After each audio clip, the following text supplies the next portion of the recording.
Time for another In the Money podcast. This one on the races that Keeneland will be simulcasting from Aqueduct and Santa Anita on an important day for Kentucky Derby preps. I'm Tom Leach, along with Keeneland's director of simulcasting, Jim Goodman. And if you're coming out to the races on Saturday, you can steal away to a TV at some point to catch these races from New York and Santa Anita. We'll start with the 10th race on the Aqueduct card, the Grade 1 Wood Memorial at 1 mile and an eighth. And you've got El Kabir, Daredevil in here. Frosted got highly touted at one point. How do you see this one playing out, Jim?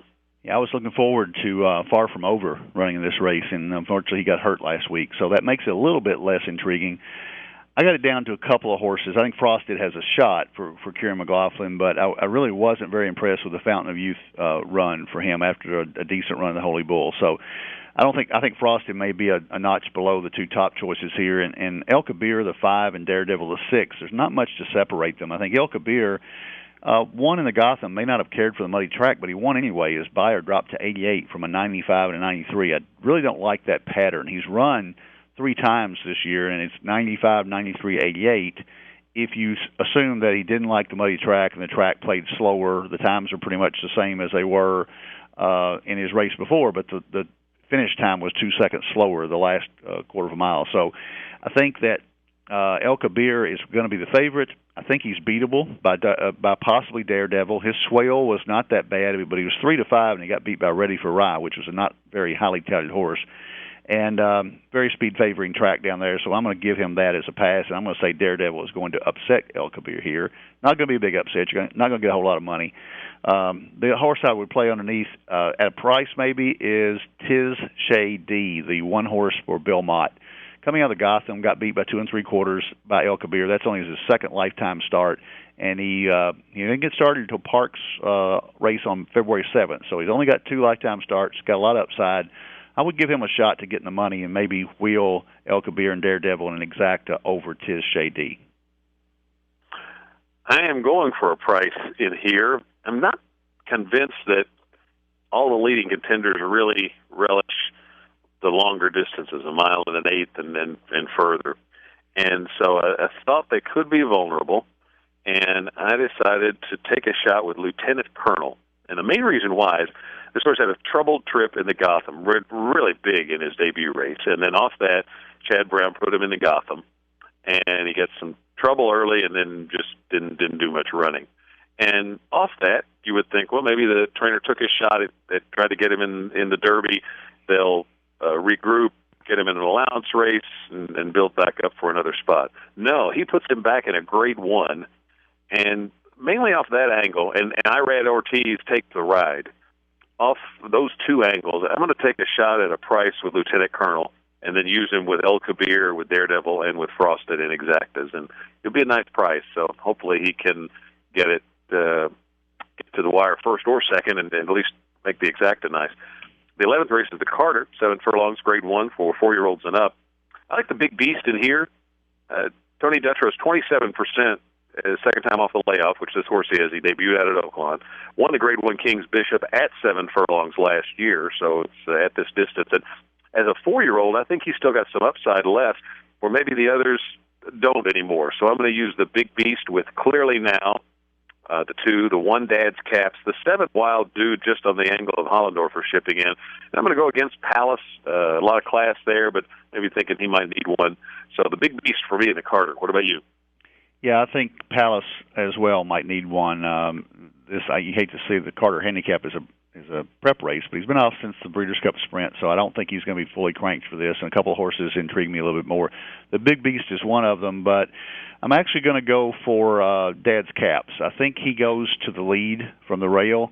He's been running second to Salutos Amigos. They took Salutos Amigos over to Dubai. He didn't run very well over there, but those 3 races here where Dad's Caps ran second and third to him, I think if Salutos Amigos was in here, he'd probably be 3-5. So I think Dad's Caps is my choice. I'm going to take Palace underneath the 6 horse simply because of back class, and I'll use the Big Beast underneath as well, the 3 horse. Hollendorfer Wild Dude intrigues me a little bit, and maybe at a price, Dream Saturday might get a decent lead on the outside. I like 7 furlong races. I think they're a unique animal, and it's hard to find a horse that loves 7 furlongs.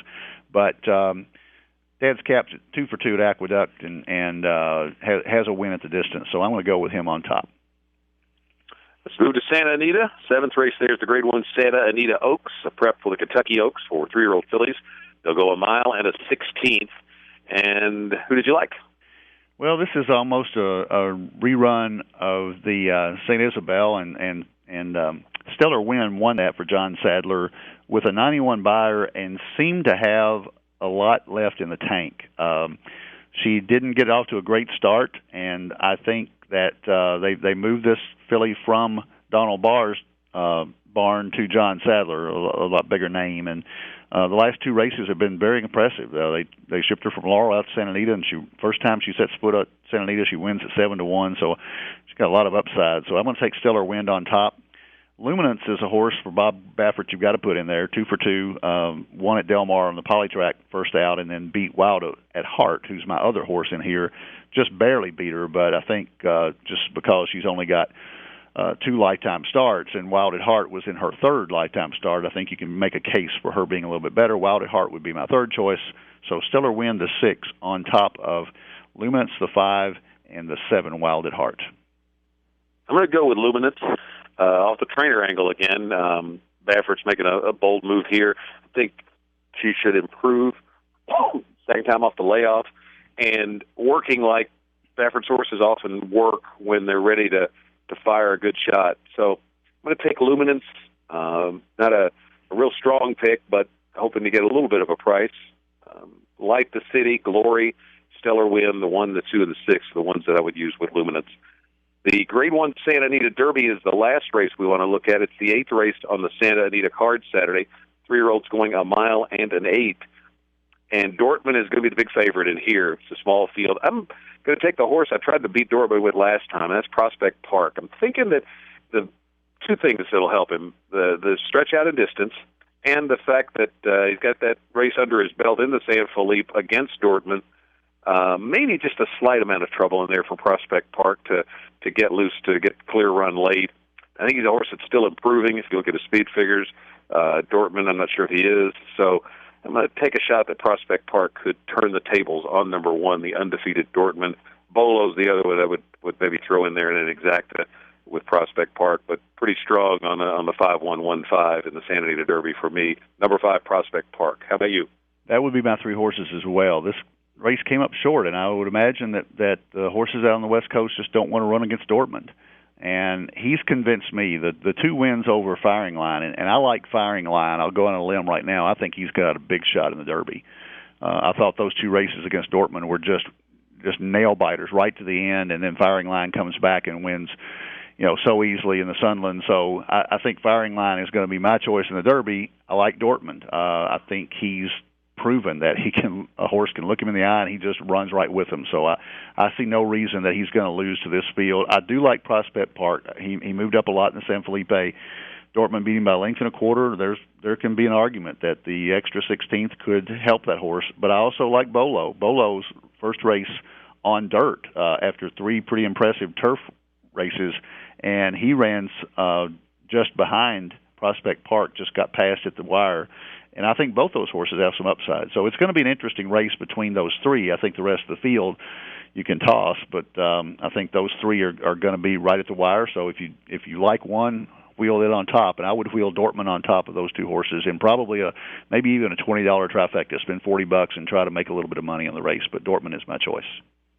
It is a great day of racing all over the country, headlined by the Central Bank Ashland and the Toyota Bluegrass Stakes on the Saturday card at Keeneland. And we did a separate podcast for the Keeneland Stakes races, and we're doing a podcast every day of the spring meet, looking at the feature race each day and the late pick 4. So check it out each and every racing day all throughout the month at KeenelandSelect.com.